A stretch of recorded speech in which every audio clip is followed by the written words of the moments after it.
Greetings, cosmic navigators, and welcome back to Vibing Science. Tonight, we journey into one of the universe's most profound mysteries. Look around you at the stars, the galaxies, the very atoms of your being. This cosmos, teeming with matter, holds a silent, gaping void. Where's the antimatter? Why do we exist in a universe almost entirely devoid of its theoretical twin? Prepare to traverse the earliest moments of existence, to question the very fabric of reality. Find solace and wonder in this grand scientific inquiry. Please, like this video, share your thoughts, and subscribe. Now, let us begin our exploration of baryogenesis.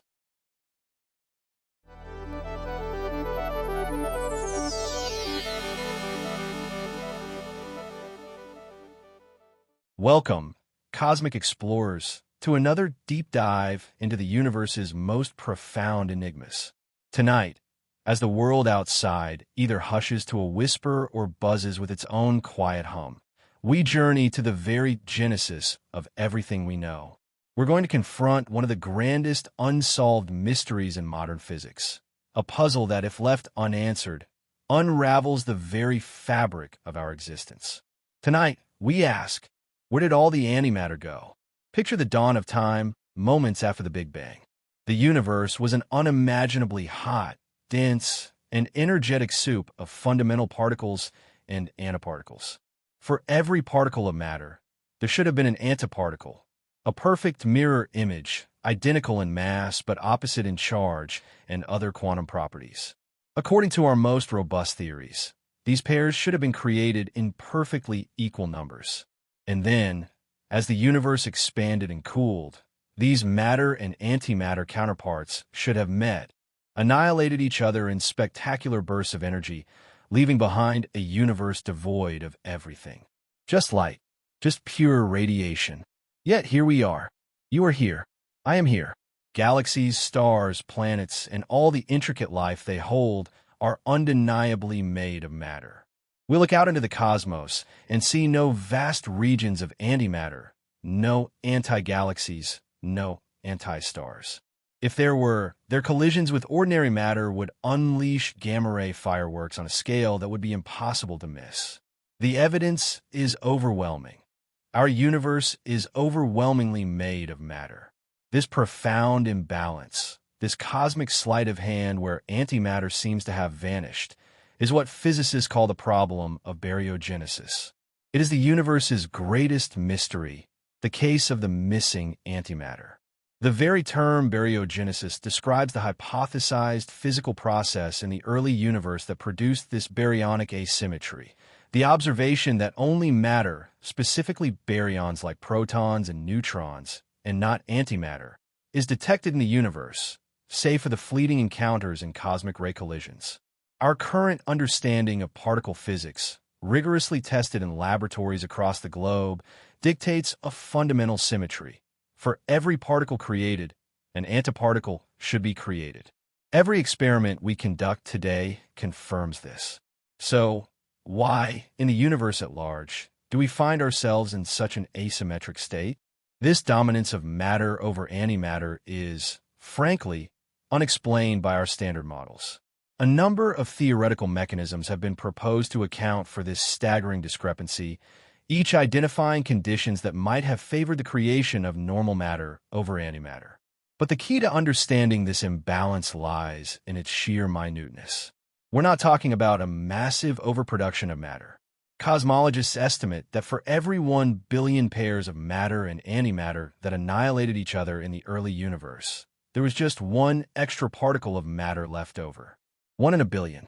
That incredibly tiny fraction, a mere whisper of an imbalance, is what constitutes all the baryonic matter in the entire universe today.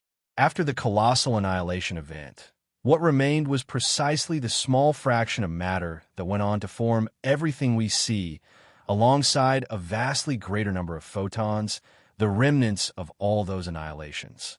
Consider this for a moment. If the initial imbalance had been even slightly different, our universe would be an entirely different place.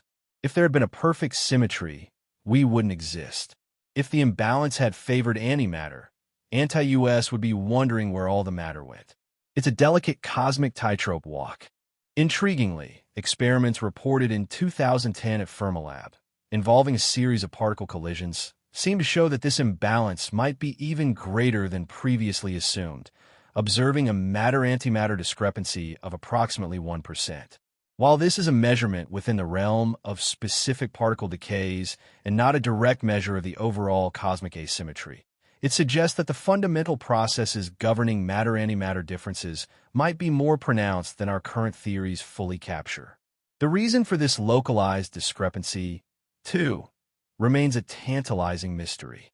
Many of our grand unified theories, ambitious frameworks that attempt to merge the fundamental forces of nature, explicitly break the baryon number symmetry, which could indeed account for this discrepancy. These theories often invoke reactions mediated by hypothetical, very massive particles, such as X bosons or massive Higgs bosons. The rate at which these events occur is heavily influenced by the mass of these intermediary particles. By assuming these reactions are responsible for the matter we observe today, physicists can calculate a maximum mass for these particles. Beyond that maximum, the rate of matter creation would be too slow to explain our current universe. However, these theoretical estimates also predict that a large volume of material would occasionally exhibit spontaneous proton decay, a phenomenon that, despite diligent searching, has never been observed. So, the imbalance between matter and antimatter continues to elude a definitive explanation within these frameworks alone. Theories of baryogenesis are diverse, built upon different descriptions of how fundamental particles interact. Two prominent ideas include electroweak baryogenesis, which hypothesizes that the asymmetry arose during the electroweak phase transition of the early universe, and GUT baryogenesis, which suggests it occurred during or shortly after the Grand Unification epoch.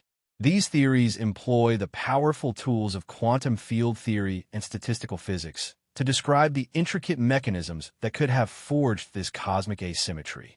Following this crucial period of baryogenesis, another pivotal event unfolded: primordial nucleosynthesis, where the first atomic nuclei, primarily hydrogen and helium, began to form. The precise predictions of this nucleosynthesis depend critically on the value of the baryon asymmetry factor. Essentially, how much more matter than antimatter existed. The incredible match between the predictions of the nucleosynthesis model and what we observe in the universe today strongly constrains this factor. If the model is computed with equal amounts of baryons and antibaryons, they would annihilate each other so completely that not enough baryons would be left to form any significant amount of atomic nuclei. No stars, no planets, no universe as we know it. This leaves us with two main interpretations for this profound disparity. Either the universe began with a minuscule, preordained preference for matter, a total baryonic number of the universe already slightly different from zero, or the universe was originally perfectly symmetric, a pristine balance, but then a set of specific particle physics phenomena conspired to create that tiny imbalance in favor of matter over time. The goal of cosmological theories of baryogenesis is to explain this baryon asymmetry factor, this cosmic slight tilt, using the quantum field theory of elementary particles. It's a quest to understand how the universe chose to be. In 1967, a brilliant Soviet physicist named Andrei Sakharov, inspired by the then-recent discoveries of the cosmic microwave background radiation and the perplexing phenomenon of CP violation in the neutral kaon system, proposed a foundational set of three necessary conditions. For any interaction to generate a cosmic imbalance, to produce matter and antimatter at different rates, it must satisfy these three Sakharov conditions. Think of them as the cosmic recipe for existence. The first condition is baryon number violation. This is essential because if the total number of baryons, protons, neutrons, and antibaryons remain perfectly conserved, you could never end up with an excess of one over the other. Something must allow baryons to be created or destroyed without a corresponding annihilation. The second condition demands C-symmetry and CP symmetry violation. Let's break that down. C-symmetry or charge conjugation symmetry, means that the laws of physics should be the same if we swap particles with antiparticles. If C-symmetry were perfectly conserved, any process that created more baryons than antibaryons would be perfectly mirrored by a process that created more antibaryons than baryons, leading to a net zero. CP symmetry is a combination of charge conjugation and parity symmetry, which involves mirroring space. If CP symmetry were perfectly conserved, equal numbers of left-handed baryons and right-handed antibaryons would be produced, alongside equal numbers of left-handed antibaryons and right-handed baryons, again canceling out any net asymmetry. So, for a lasting imbalance to emerge, these symmetries must be violated, allowing for a preference, a slight bias, in the creation of matter over antimatter. Finally, Sakharov's third condition is interactions out of thermal equilibrium. Imagine a perfectly balanced system at a constant temperature.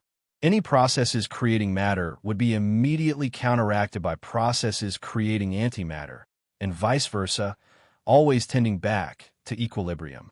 For an asymmetry to freeze and to become permanent, the universe must have been expanding and cooling so rapidly that these baryon-generating interactions couldn't keep up.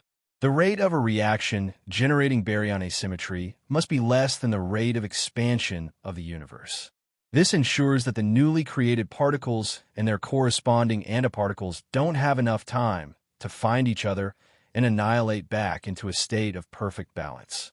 The interactions had to be out of thermal equilibrium precisely when baryon number and C/CP symmetry violating decays occurred to generate that crucial, minuscule asymmetry. So, those are the three pillars: baryon number violation, C and CP violation, and interactions out of thermal equilibrium. These are the demanding requirements for a universe made of something rather than nothing. Now, let's turn our gaze to the most successful physical theory we have, the Standard Model of particle physics. It's an incredible achievement, describing the fundamental particles and forces that make up everything around us, except gravity. Can the Standard Model account for baryogenesis? The answer is partially.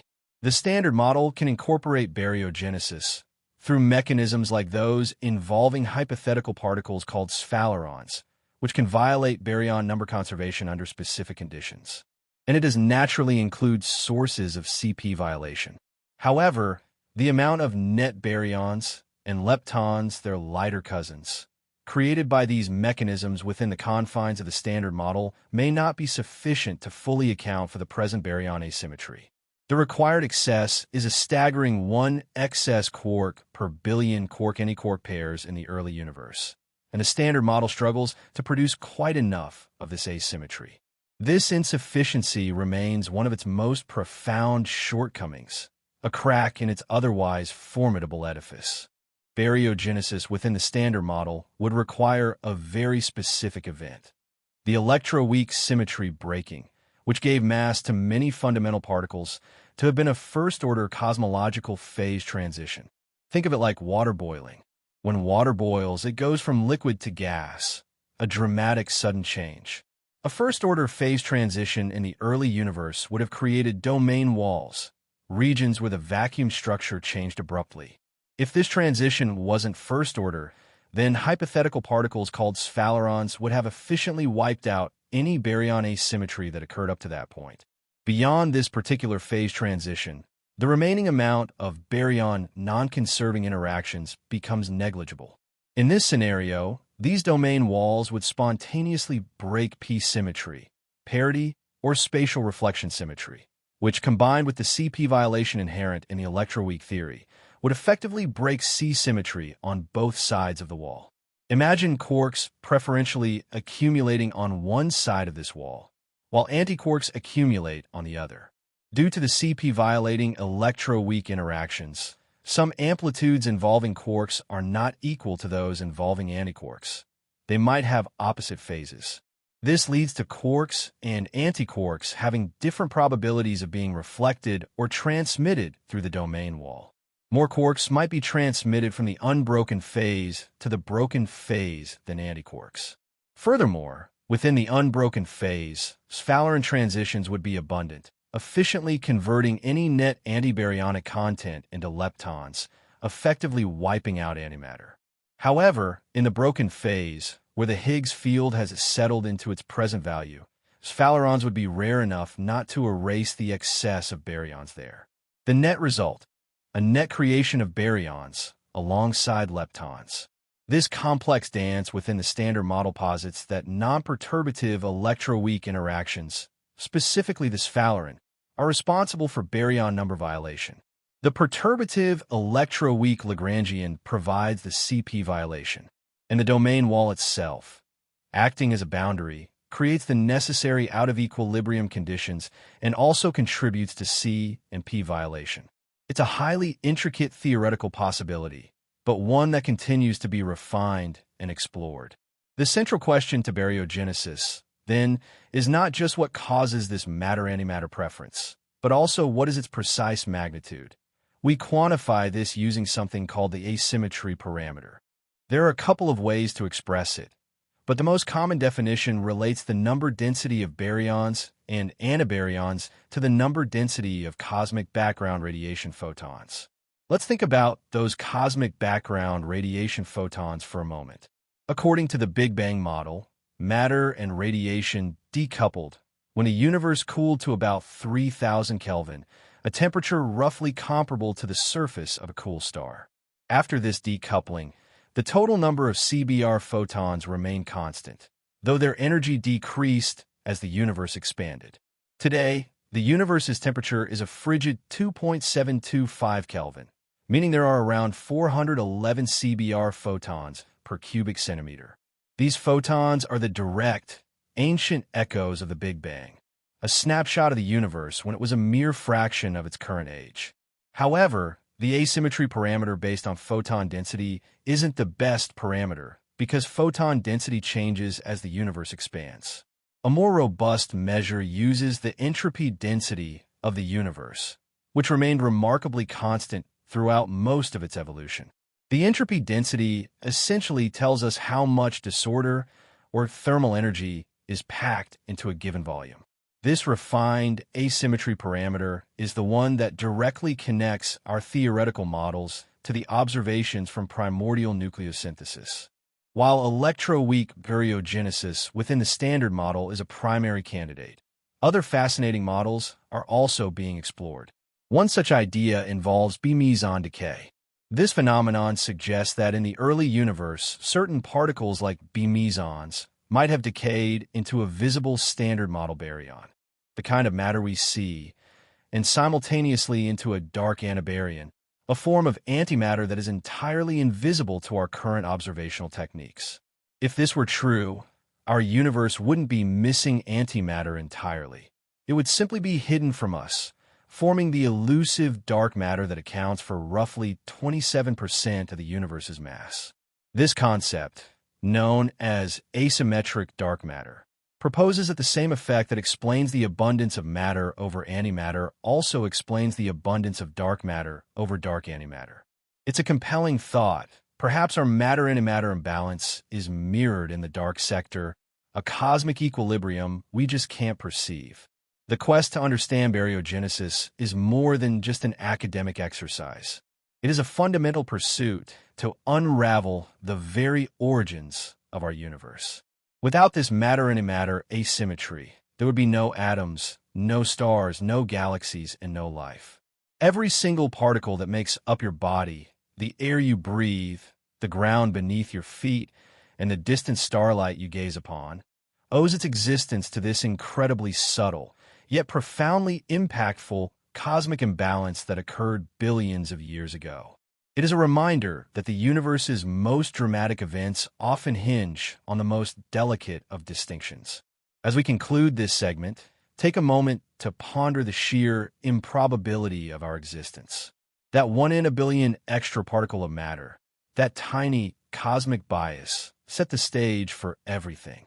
It's a mystery that challenges our deepest understanding of fundamental physics, urging us to look beyond the standard model, to explore new particles, new forces, and new symmetries that might hold the key to this cosmic genesis.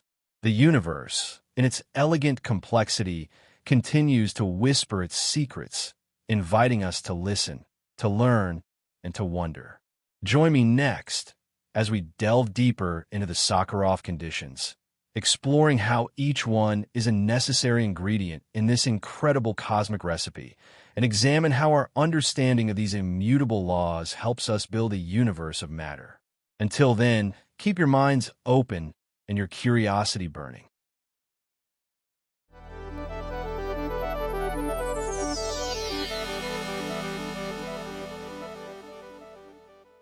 As we stand at the precipice of understanding, having gazed into the profound enigma of the universe's missing antimatter, we must now delve into the mechanisms, the theoretical constructs, that attempt to bridge this colossal cosmic chasm.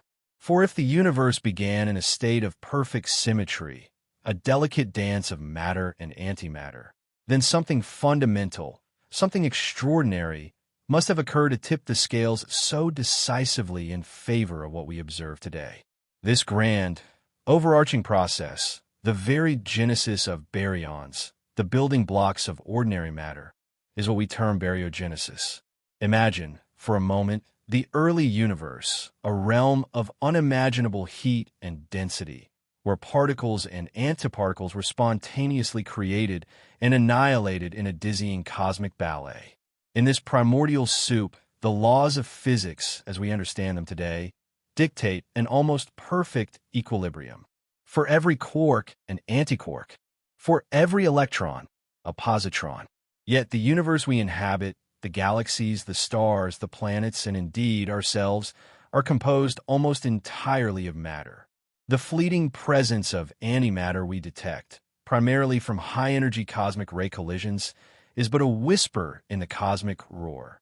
This profound asymmetry, this imbalance of approximately one extra baryon for every billion baryon and aberyon pairs, is the cosmic mystery that baryogenesis seeks to unravel. It's an imbalance so minuscule, yet so utterly crucial, for without it, the universe would be a desolate void of pure energy, the remnants of a spectacular annihilation. Our very existence is a testament to this subtle, yet powerful, cosmic preference. The theories surrounding baryogenesis are not mere whimsical notions. They are deeply rooted in the most fundamental principles of particle physics and cosmology. They seek to identify the precise conditions that allowed for a fleeting moment of asymmetry to emerge, to break the primordial symmetry and pave the way for a matter-dominated universe. At the heart of our understanding of how this could have possibly transpired lie the visionary conditions proposed by the brilliant Soviet physicist Andrei Sakharov in 1967. These are not merely suggestions. They're the immutable laws, the foundational pillars upon which any plausible theory of baryogenesis must rest. Sakharov, inspired by the then-recent discoveries of the cosmic microwave background radiation, the afterglow of the Big Bang, and the phenomenon of CP violation in neutral kaons, laid out three essential requirements for a baryon-generating interaction to produce matter and antimatter at different rates. Let's unpack these profound conditions, for they are the keys to unlocking the universe's most extraordinary secret. The first condition, and perhaps the most intuitive, is the violation of baryon number. To create an excess of baryons, the total number of baryons in the universe cannot remain constant. There must be processes that can, in essence, create baryons from something that isn't a baryon or transform baryons into something else entirely. If baryon number were strictly conserved, then any initial perfect balance between matter and antimatter would forever remain a perfect balance, and we would not be here. This violation allows for a fundamental shift, a creation of new matter from an initial state of symmetry. The second condition delves into the intricate world of symmetries. Sakharov stipulated the violation of C-symmetry and CP symmetry. To truly appreciate this, we need a brief foray into these concepts. C-symmetry, or charge conjugation symmetry, posits that the laws of physics should remain the same if all particles are replaced with their antiparticles. If C-symmetry were perfectly upheld, then any process that creates more baryons than antibaryons will be precisely mirrored by a process that creates more antibaryons than baryons, ultimately leading back to perfect symmetry. The universe would effectively cancel itself out. Similarly, CP symmetry combines charge conjugation with parity symmetry, which states that the laws of physics should be the same if the universe were reflected in a mirror. A violation of CP symmetry means that the behavior of a particle is not exactly the same as the mirror image of its antiparticle. This is crucial because, without it, even with baryon number violation, we would produce equal numbers of left-handed baryons and right-handed antibaryons, and vice versa, again leading to a net zero asymmetry. It's the violation of these symmetries that allows for a preferential pathway from matter to form over antimatter. It's a subtle but powerful bias in the fundamental interactions of the universe, a cosmic dice loaded ever so slightly in favor of existence. Finally, the third condition is that these interactions must occur out of thermal equilibrium. Imagine a pot of boiling water. If you drop a block of ice into it, a dynamic equilibrium is quickly reached where the rate of ice melting equals the rate of water freezing. In such a state, any initial asymmetry would quickly be washed away. In the early, incredibly hot and dense universe, particles and antiparticles were constantly being created and annihilated.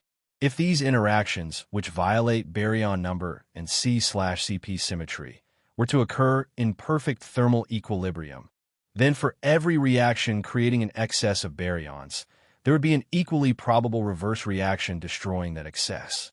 Therefore, the rate at which these baryon asymmetry-generating reactions occur must be slower than the rate of expansion of the universe. The universe, in its rapid primordial expansion, effectively freezes out these interactions, preventing the complete annihilation of the newly formed matter excess. It's like the universe cooled too quickly for the antimatter to catch up and completely undo the matter's advantage. This ensures that the particles and their antiparticles do not achieve a state of perfect thermal equilibrium, thereby allowing a tiny, persistent imbalance to emerge and endure. These three Sakharov conditions, then, form the bedrock of our theoretical understanding of baryogenesis. They're the cosmic recipe, if you will, for how a matter-dominated universe could have arisen from a state of primordial symmetry. Now, you might be wondering, does our current best understanding of the universe, the standard model of particle physics, fulfill these demanding conditions? The answer is both yes and no, and it's here that the mystery deepens, pushing the boundaries of our current knowledge.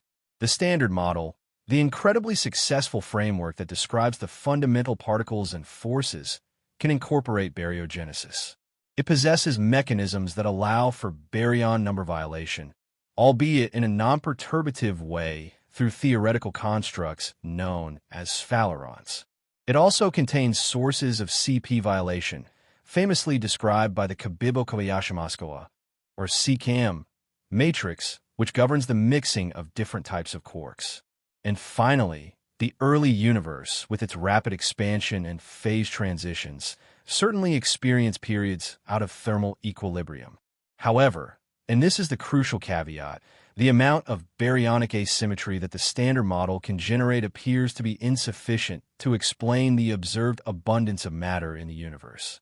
While it can produce a preference for matter, it doesn't seem to be enough to account for the approximately 1 extra quark per billion quark-antiquark pairs that we require. This discrepancy, this insufficiency, remains one of the most significant theoretical challenges within the standard model. One of the scenarios where baryogenesis could have occurred within the standard model is during the electroweak phase transition. This was a pivotal moment in the early universe, roughly 10 picoseconds after the Big Bang, when the electroweak force, which currently unifies electromagnetism and the weak nuclear force, separated into its two distinct components. If this transition was a first-order phase transition, similar to water boiling, with distinct phases and bubbling boundaries, then it could have provided the necessary out-of-equilibrium conditions. Imagine a kind of cosmic bubble, where the universe transitioned from a symmetric high-energy state to a less symmetric lower-energy state. Within the walls of these expanding bubbles, the Standard Model suggests that CP-violating interactions could have occurred, leading to a differential scattering of quarks and antiquarks. Quarks, in this scenario, might preferentially accumulate on one side of the bubble wall, while antiquarks accumulated on the other.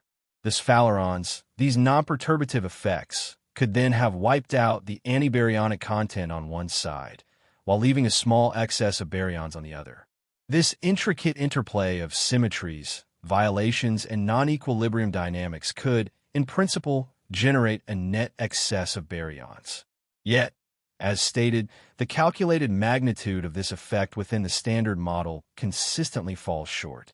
The amount of CP violation observed in particle physics experiments, while present, isn't strong enough, and the electroweak phase transition itself is now thought to have been a smoother second-order transition, which wouldn't create the necessary strong out-of-equilibrium conditions. This leads us to a fascinating juncture. If the Standard Model, our most robust and tested theory, cannot fully explain the origin of matter, then something more profound, something beyond its current scope, must be at play. This insufficiency is not a failure of the Standard Model, but rather a powerful hint, a cosmic breadcrumb trail, leading us towards new physics. This is where grand unified theories, or GUTS, enter the discussion. These theories, which attempt to unify the strong, weak, and electromagnetic forces into a single, overarching force at extremely high energies, often explicitly incorporate mechanisms for baryon number violation. They propose the existence of new, incredibly massive particles, often dubbed X-bosons or massive Higgs bosons, that could mediate reactions where quarks and leptons transform into one another, thereby violating baryon number. If these massive particles decayed in a CP-violating manner, and if these decays occurred out of thermal equilibrium in the very early universe, they could have generated the observed baryonic asymmetry. Such Baryogenesis scenarios typically would have occurred much earlier than electroweak baryogenesis, during or shortly after the grand unification epoch, when the universe was even hotter and denser. The rate at which these X-bosons decay, and thus the amount of matter they could produce, is directly linked to their mass. If these particles are too massive, their decays would be too slow to account for the present matter abundance. Conversely, if they were sufficiently light, their decays could have readily produced the necessary matter-antimatter imbalance. However, a key prediction of many GUTS that allow for baryogenesis is the phenomenon of proton decay. If baryon number is violated at a fundamental level, then protons, which are themselves baryons, should, over incredibly long timescales, spontaneously decay into lighter particles. Despite extensive experimental searches in massive underground detectors designed to look for these incredibly rare events, proton decay has never been observed. This absence of observation places strong constraints on many GUT models and the parameters of their baryogenesis mechanisms. It doesn't rule them out entirely, but it pushes their predictions into realms of extreme rarity, making them harder to detect and verify. The search for the origin of matter also extends to other fascinating avenues. Leptogenesis, for instance, is a theoretical framework that proposes an initial asymmetry in leptons like electrons and neutrinos that is then, through other processes, converted into an asymmetry in baryons. This often involves new, extremely heavy neutrinos, the decay of which could have generated a lepton and a lepton asymmetry, which then, through electroweak Sphalerm processes, could have shuffled that asymmetry into the baryonic sector. Beyond these more established theories, other innovative ideas continue to emerge. Some propose that the asymmetry isn't entirely missing, but is perhaps hidden. Asymmetric dark matter theories, for example, suggest that the same fundamental asymmetry that gave rise to ordinary matter also created an excess of dark matter over dark antimatter. In this intriguing scenario, the abundance of dark matter in the universe might be directly linked to the abundance of ordinary matter, both originating from a shared cosmic imbalance. The universe, in this view, would have a dark side that mirrors our own, born from the same primordial bias. Then there's the possibility of B-meson decay, or B-mesogenesis, where particles like the B-meson in the early universe might have decayed into a visible standard model baryon and an invisible dark antibaryon. This would mean the antimatter isn't truly gone, but simply exists in a form that eludes our current detection methods. The magnitude of the matter-antimatter asymmetry is not just a theoretical construct. It has profound observable consequences. The precise value of this asymmetry, often quantified by the baryon asymmetry parameter, plays a critical role in the predictions of Big Bang nucleosynthesis, the process by which the first light elements, hydrogen, helium, and a trace of lithium, were formed in the first few minutes after the Big Bang. The match between the theoretical predictions of Big Bang nucleosynthesis and the observed abundances of these light elements is one of the strongest pillars supporting the Big Bang model itself. Crucially, these predictions depend exquisitely on the value of the baryon asymmetry factor. If the universe had started with perfectly equal amounts of baryons and antibaryons, they would have annihilated so completely that there wouldn't have been enough residual matter to form even the simplest atomic nuclei. The exquisite agreement between theory and observation constrains the baryon asymmetry parameter to a very specific, small value, roughly 1 baryon for every billion photons in the cosmic background radiation. This numerical precision provides a powerful target for any successful theory of baryogenesis. In essence, the entire cosmic narrative, from the formation of the first nuclei to the vast structures of galaxies we see today, hinges on this initial, almost imperceptible bias towards matter. Without it, the universe would be a radically different and profoundly empty place. The journey to understand baryogenesis is a testament to humanity's enduring quest to unravel the universe's most fundamental truths. It is a story woven through the fabric of physics, from the elegant symmetries of particles to the grand dynamics of the cosmos. As we continue to probe the limits of the Standard Model, to search for new particles and forces, and to refine our observations of the early universe, we move ever closer to deciphering the ultimate mystery: how we build a universe of matter.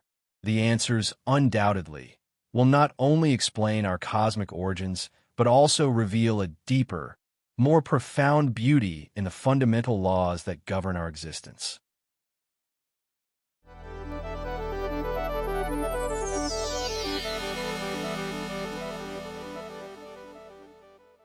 We have journeyed through the cosmic wilderness, confronted the phantom of antimatter, and explored Sakharov's profound conditions, which laid the conceptual groundwork for how our matter-dominated universe might have emerged from the primordial soup. Now, we turn our gaze to the pinnacle of our current understanding, the magnificent edifice of the Standard Model of particle physics. It is our most successful theory, a triumph of human ingenuity, describing the fundamental particles and forces that govern the cosmos with exquisite precision. But even this monumental achievement, this intricate dance of quarks and leptons, bosons and fields, encounters its limits when faced with the universe's most profound enigma: the overwhelming abundance of matter.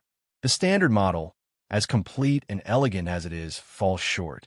It offers tantalizing glimpses, whispers of a possible mechanism for baryogenesis, but ultimately, it cannot fully account for the precise amount of matter we observe today.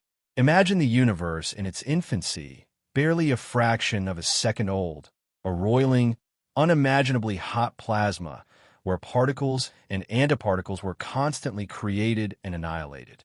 In this primordial furnace, the Standard Model dictates that for every billion quark-antiquark pairs, there needed to be just one excess quark, a tiny, almost imperceptible imbalance.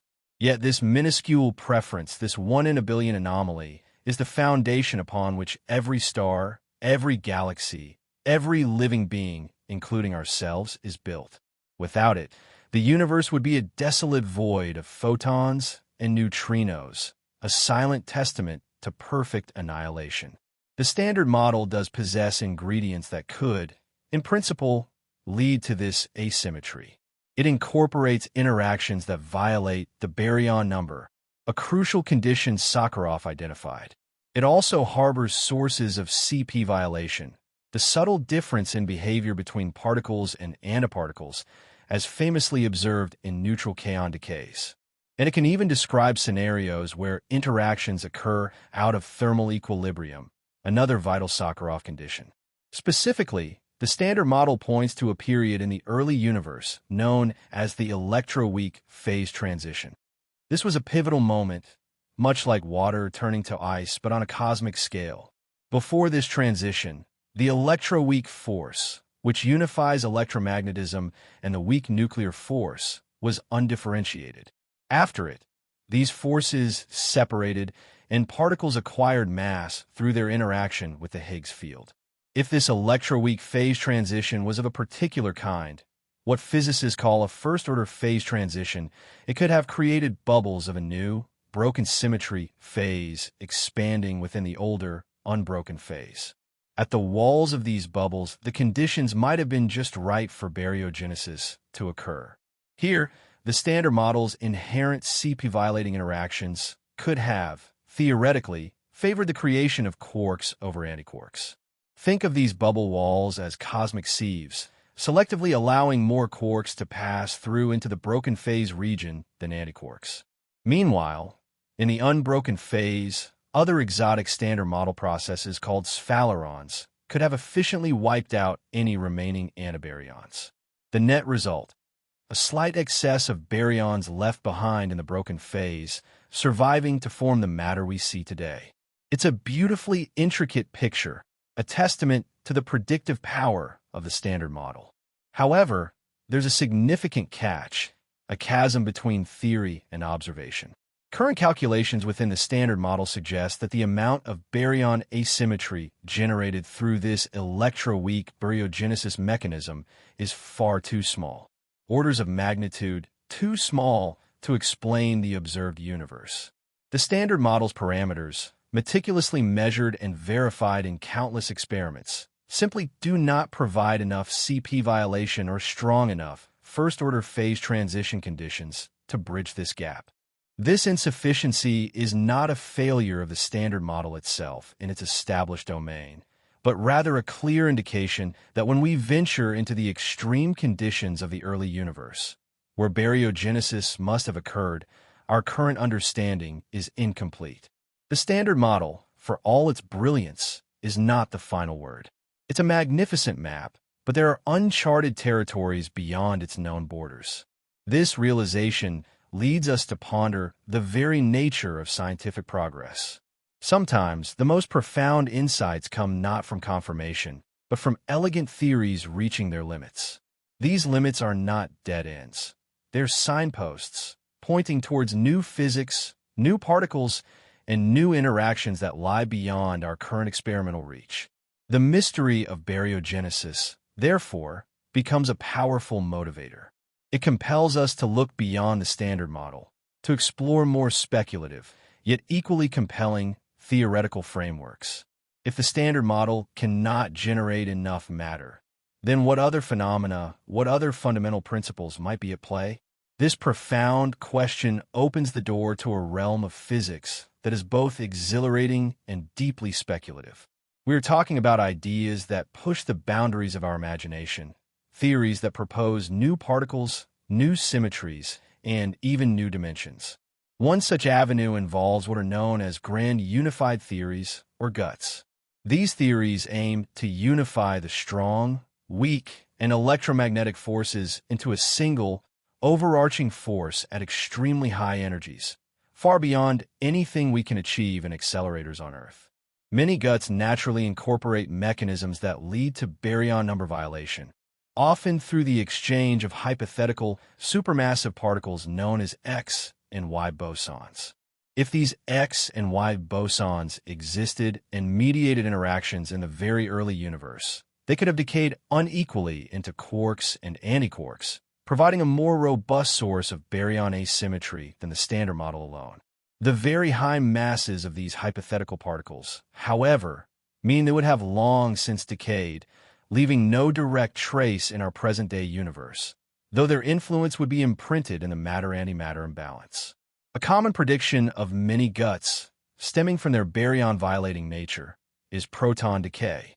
Yes, the very protons that make up the atoms in your body, the bedrock of matter, could, in theory, slowly decay into lighter particles. Experiments have been searching for proton decay for decades, deep underground in vast detectors designed to shield them from cosmic rays. So far, no definitive evidence has been found, pushing the estimated lifetime of a proton to unimaginably long timescales, far exceeding the age of the universe. This lack of observed proton decay places stringent constraints on many GUT models, forcing physicists to refine or reconsider their assumptions. But the pursuit doesn't end there. Other theoretical frameworks attempt to solve the baryogenesis puzzle. One intriguing idea is leptogenesis, where a primordial asymmetry in leptons, like electrons and neutrinos, is generated first, which then, through standard model processes, converts into a baryon asymmetry. This often involves hypothetical, extremely heavy right-handed neutrinos, particles that, unlike their ordinary counterparts, do not interact via the weak nuclear force. And then there's the enigma of dark matter. We know dark matter exists. Its gravitational influence is palpable throughout the cosmos, holding galaxies together and shaping the large-scale structure of the universe. But we don't know what it is. Some theories propose a deep connection between baryogenesis and the origin of dark matter, suggesting that the same processes that created the excess of ordinary matter might also be responsible for the observed abundance of dark matter. This is often referred to as asymmetric dark matter, where, just like ordinary matter, dark matter also has a slight excess over dark antimatter. These are not just abstract mathematical exercises. They are attempts to construct a more complete narrative of cosmic genesis, to fill the void where the standard model's explanatory power wanes. Each new theoretical proposal is a beacon, guiding us towards potential experimental avenues, however challenging they may be. The search for proton decay continues. Experiments are probing the properties of neutrinos with ever-increasing precision, and the hunt for dark matter particles is one of the most active frontiers in physics. The fact that our most robust theory, the Standard Model, struggles with baryogenesis is not a weakness, but a strength. It tells us that there's more to learn, more to discover. It confirms that the universe is still holding back some of its most profound secrets, especially concerning its earliest moments. The journey to understand the universe's matter-antimatter asymmetry is far from over. It is a testament to the human spirit of inquiry, a relentless quest to comprehend our origins. It forces us to confront the limits of our current knowledge and to reach further, to imagine new physics, new particles, and new forces that orchestrated the cosmic ballet of creation. What lies beyond the Standard Model is not just an academic curiosity. It is the very answer to why anything exists at all.